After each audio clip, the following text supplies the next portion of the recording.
Sadiq Khan, the Mayor of London, has made some powerful opponents. He doesn't know me, never met me, doesn't know what I'm all about. I think they're very rude statements, and frankly, tell him I will remember those statements. My message to Donald Trump and his team is that, your views of Islam are ignorant. He's the first Muslim mayor of a major Western capital and proud of it. This is how Sadiq Khan went from the son of Pakistani immigrants to a lawyer, lawmaker, and now the Mayor of London.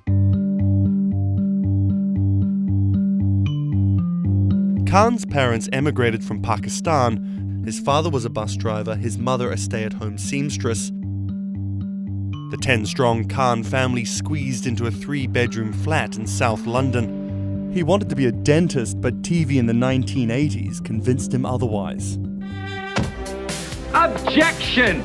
LA law with its swagger and ill-fitting suits caught Khan's eye. He graduated in 1991 with a degree in law from North London University and joined a human rights firm.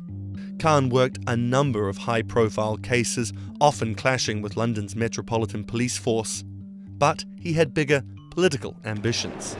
This is what being a new MP is like, squatting on a bench in the absence of an office, dealing with letters from constituents. Reports are just coming in of an explosion here in London. And there's just explosions, and then it was just smoke everywhere. Everyone's just asking what's happened.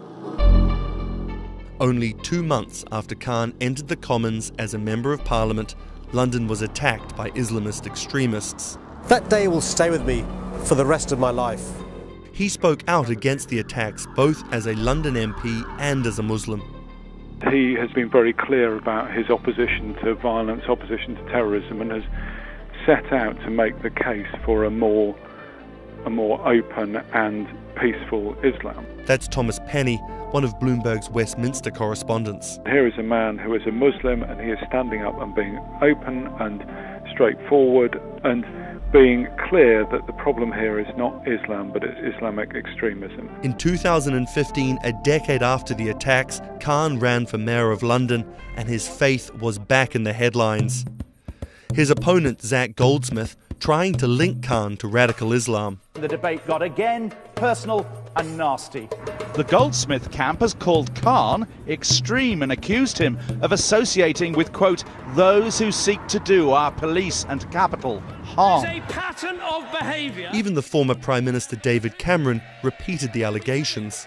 He shared a platform with Sajil Shahid, the man who trained the ringleader of the 7/7 attacks and accused the United States of bringing 9/11 on themselves. But the smears didn't stick. Zach Goldsmith ran a very negative campaign that was based on what people knew was a lie. This election was not without controversy.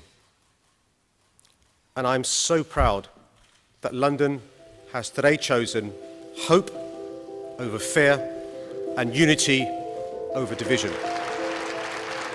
After taking the mayor's office with a comfortable majority, Khan has brought a business-like efficiency to the role, scrapping expensive vanity projects like the Garden Bridge and the new Routemaster buses, which cost £350,000 each.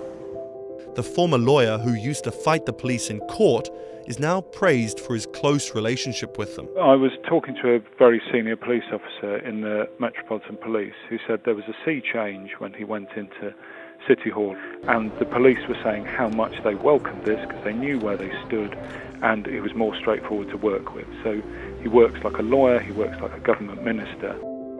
Khan's kept his faith at the fore.